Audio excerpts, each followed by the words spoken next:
The year is 1520, and in a small village nestled between rolling hills and wheat fields, somewhere in what we now call Ukraine, a young girl named Alexandra tends to her family's goats as the morning mist clings to the valley floor.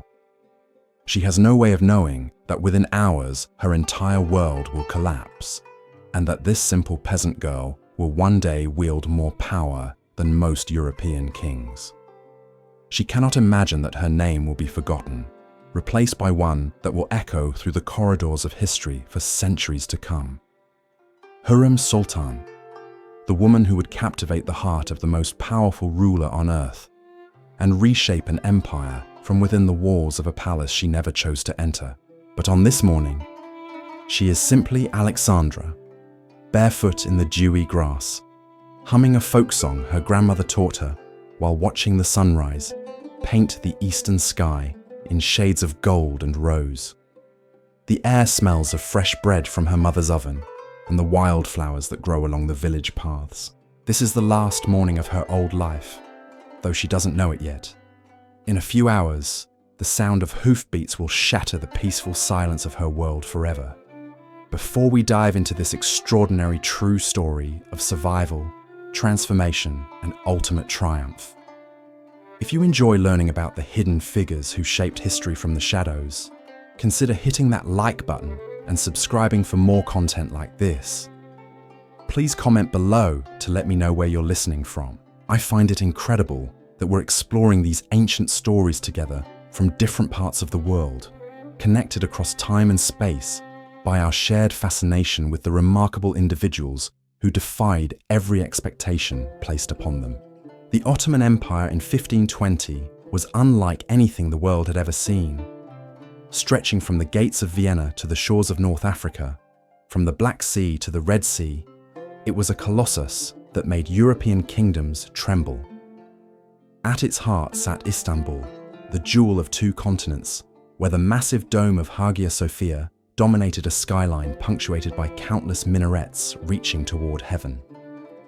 And within this magnificent city stood Topkapi Palace, a sprawling complex of courtyards, gardens, and chambers where the Sultan ruled over 20 million subjects with absolute authority. Sultan Suleiman had ascended to the throne just months earlier, inheriting an empire at the peak of its power and a palace system that had been refined over generations. He was 26 years old, tall and commanding, with intelligent dark eyes and a carefully groomed beard that framed a face both handsome and severe. The Europeans called him Suleiman the Magnificent, and they were not wrong. He was a brilliant military strategist, a patron of the arts, a poet in his own right, and a ruler whose word could reshape the fate of nations. Yet for all his power, he was bound by the same rigid protocols that governed every aspect of Ottoman court life, including the ancient institution that would soon transform a Ukrainian village girl into the most influential woman in the Islamic world. The harem was not what Western imaginations would later make it out to be. It was not a den of indulgence or exotic fantasy, but rather a highly structured institution that served multiple purposes within the Ottoman system. It was a school for future mothers of princes, a political training ground where alliances were forged and broken, and a place where intelligence, cunning, and beauty could elevate a slave to heights of influence that noble-born women in Europe could never dream of reaching. The women who entered this world came from across the empire and beyond, captured in raids, purchased in markets, or sent as gifts from provincial governors seeking to curry favor with the Sultan. Each woman who passed through the gates of Topkapi carried with her a story of loss, displacement, and adaptation. They came from Christian villages in the Balkans, from Circassian mountain communities, from Georgian noble families, and from countless other places where Ottoman raiders or allied tribes conducted their business. Some came as children, others as young women. All arrived as slaves, but within the palace walls, the most exceptional among them could rise to positions of power that would be unimaginable in the rigid social hierarchies of Christian Europe. The transformation was never easy. These women had to learn a new language, adopt a new religion, master complex court etiquette, and navigate a social system where a single misstep could mean exile or death. They had to forget their birth names, their families, their former lives, and reconstruct themselves entirely within the Ottoman framework. Yet for those who succeeded, the rewards could be extraordinary. The mother of a prince could become a queen mother with vast political influence. A favoured consort could accumulate enormous wealth and patronize great works of architecture and art. And in very rare cases, a woman could achieve something that had never happened before in Ottoman history. But none of this was in Alexandra's mind as she led her goats back toward the village that morning, stopping to pick wild berries along the path and pausing to watch a hawk circle overhead in the clear blue sky. Her world was small but complete. She knew every family in the village, could recite the genealogies of their livestock, and had memorized the seasonal rhythms that governed their agricultural life. Her greatest concerns were whether the harvest would be good this year, and if the young man from the neighboring village would finally work up the courage to speak to her father about marriage. The first sign of danger came as a low rumble that she initially mistook for distant thunder, but the sky was clear, and as the sound grew louder, she realized it was the drumming of many horses' hooves against the hard-packed earth. Her goats sensed the disturbance before she did, bleating nervously and clustering around her legs as she shaded her eyes with her hand and peered toward the horizon. What she saw racing toward her village would haunt her dreams for years to come. A column of mounted raiders, their weapons glinting in the morning sun, their horses kicking up clouds of dust as they thundered down the valley. These were Crimean Tatars, allies of the Ottoman Empire, who conducted regular slave raids into the Christian territories to the north. They moved with the practiced efficiency of men who had done this countless times before, spreading out to surround the village before the inhabitants could scatter to safety. Alexandra dropped the leather lead rope and ran, her bare feet flying over the rocky ground as she raced toward her family's cottage. Behind her, she could hear the terrified bleating of her abandoned goats and the growing thunder of approaching hooves. Her lungs burned as she gasped for air, her heart hammering against her ribs as she saw smoke beginning to rise from the far end of the village where the raiders had already begun their work. She burst through the door of her home to find chaos. Her mother was frantically stuffing their few valuables into a cloth sack while her father checked the load in his old hunting musket. Her younger brother sat wide-eyed in the corner, clutching a wooden toy horse that their grandfather had carved for him. The sounds of screaming and destruction were growing closer, punctuated by the harsh shouts of the raiders in a language none of them understood. Her father looked up as she stumbled inside, his weathered face grim with determination and fear. For a moment, their eyes met, and she saw in his expression the terrible knowledge that this might be the last time they would look upon each other. He started toward her, perhaps to embrace her one final time, but the sound of splintering wood announced that their time had run out. The door exploded inward, and armed men poured into their humble home like a flood of violence and chaos. What happened next would be burned into Alexandra's memory forever, though in years to come she would struggle to separate the actual events from the nightmarish fragments that her mind had retained. There were rough hands seizing her, the sound of her mother's screams, the sight of her father falling beneath the raiders' clubs, and then darkness as something struck her head and consciousness fled. When she awoke, the world had changed forever. She was lying in the back of a wagon, her wrists bound with coarse rope, her head throbbing with pain. Around her were other girls and young women, some conscious and weeping quietly, others still senseless from their capture. The wagon swayed and bounced over rough roads, and through gaps in the canvas covering, she could see unfamiliar countryside rolling past under a grey sky that seemed to mirror the desolation in her heart. The days that followed blurred together into a nightmare of dust, hunger, and despair. The wagon convoy moved steadily southward, stopping only when absolutely necessary. The raiders who had destroyed her world rode alongside their human cargo with casual indifference, as if the broken lives bouncing in the back of their wagons were nothing more than livestock being transported to market. And in a sense, that's exactly what they were. Alexandra learned quickly that silence was safer than tears. The other captives who wept too loudly or begged too desperately earned harsh words and sometimes blows from their captors. So she pressed herself into the corner of the wagon, closed her eyes, and tried to retreat into memories of her former life. She remembered her mother's voice singing while she worked, the smell of fresh bread, the feel of soft grass beneath her feet. But with each passing mile, those memories seemed to fade a little more, as if the distance was stealing away pieces of who she had been. After what felt like weeks, but was probably only days, the convoy reached a bustling port city where the air hung thick with salt and the cries of seagulls mixed with the shouts of merchants in a dozen different languages. Here, the captives were unloaded from their wagons and herded into a large stone building that smelled of unwashed bodies and despair.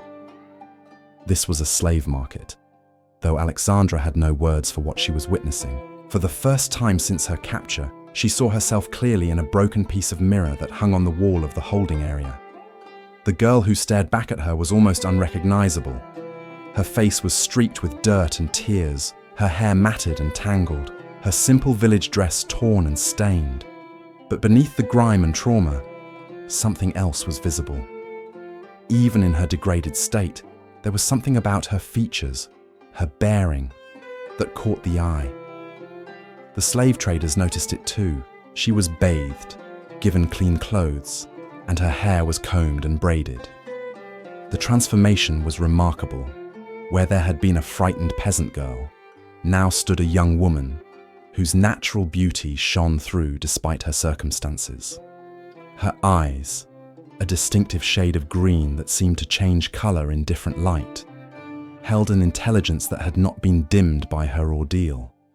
Her skin, once bronzed by outdoor work, had a natural luminescence that required no enhancement. When the buyers came, they examined the captives like horses at auction. Hands lifted her chin, turned her face to catch the light, assessed her teeth and her posture. She wanted to shrink away from their touch, to disappear entirely, but some instinct for survival made her stand straight and meet their eyes with quiet dignity.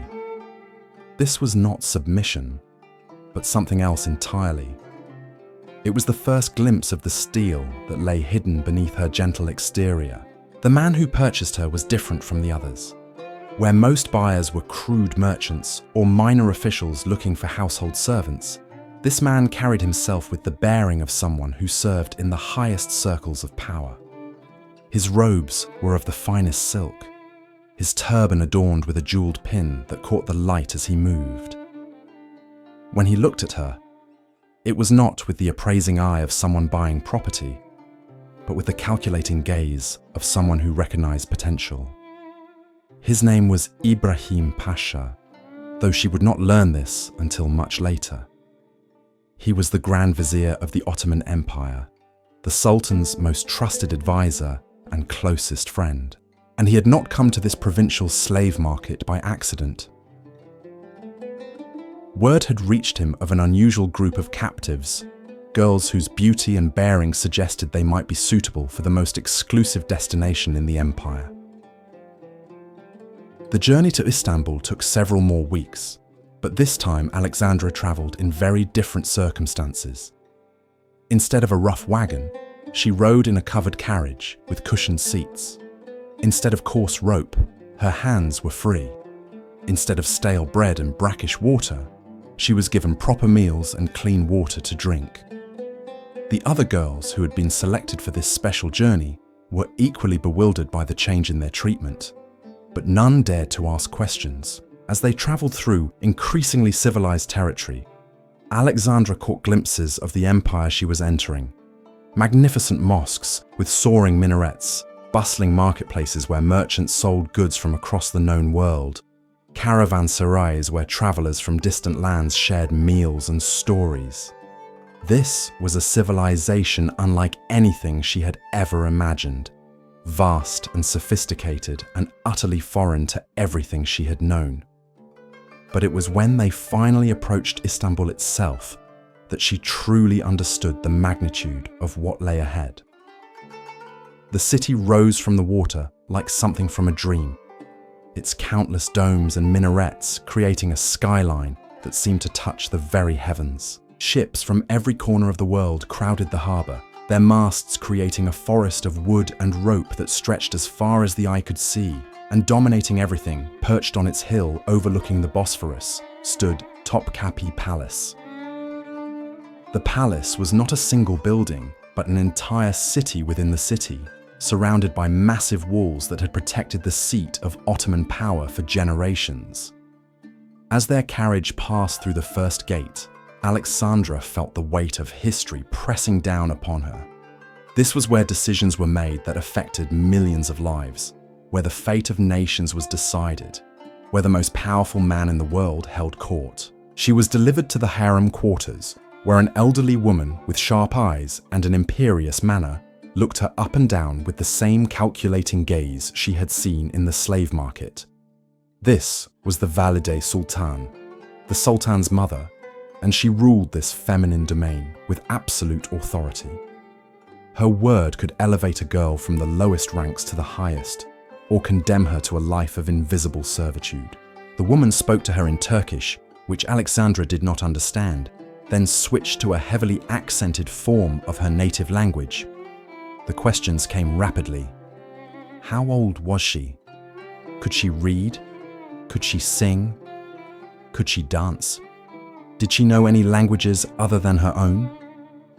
With each answer, the woman's expression grew more thoughtful, as if she were solving a complex puzzle. What Alexandra could not have known was that she had arrived at a moment of unique opportunity. Sultan Suleiman was still young, recently ascended to the throne, and had not yet chosen his permanent consorts. The harem was full of beautiful women vying for his attention, but beauty alone was not enough. The Sultan was an intellectual, a poet, a man who valued wit and intelligence as much as physical attraction. He needed companions who could engage his mind as well as please his eye. The training began immediately. Alexandra was assigned to a group of the most promising new arrivals, girls who showed potential for advancement within the palace hierarchy. They were taught Turkish, Arabic, and Persian. They learned to read and write, to compose poetry, to play musical instruments. They studied history, philosophy, and the complex etiquette that governed palace life. They learned to walk gracefully, to speak softly, to present themselves with the dignity befitting potential mothers of princes. But perhaps most importantly, they learned to navigate the intricate web of relationships and rivalries that defined harem politics. Every gesture had meaning. Every word could be interpreted multiple ways. Every alliance could shift without warning. It was a world where intelligence and cunning mattered more than noble birth, where a former slave could outmaneuver women born to privilege if she understood the rules of the game. Alexandra proved to be an exceptional student. Her quick mind absorbed languages with remarkable speed, and within months she was conversing fluently in Turkish and beginning to master Arabic. Her natural grace adapted easily to palace customs, and her innate dignity impressed even the most demanding instructors. But it was her emotional intelligence that truly set her apart. She seemed to intuitively understand the complex dynamics of palace life, knowing when to speak and when to remain silent, when to assert herself and when to defer. Slowly, almost imperceptibly, she began to transform. The frightened village girl disappeared, replaced by a young woman of poise and intelligence who moved through the palace corridors with quiet confidence. She chose a new name for herself, as was customary for those who entered palace service. She became Hürrem, meaning the cheerful one, though those who knew her well understood that beneath her pleasant demeanor lay depths that few had fathomed. And then, On a spring evening when the air was soft with the scent of roses from the palace gardens, she was summoned to attend the Sultan himself. As she made her way through the marble corridors toward her destiny, the village girl named Alexandra took her final steps into history. What happened next would not only transform her own life, but reshape the very foundations of the Ottoman Empire, proving that sometimes the most extraordinary changes come from the most unexpected sources. The woman who entered Sultan Suleiman's presence that evening was no longer a captive, but a force of nature disguised as a palace concubine. And in the meeting of their eyes across that lamplit chamber, the course of an empire began to shift in ways that neither of them could have possibly imagined.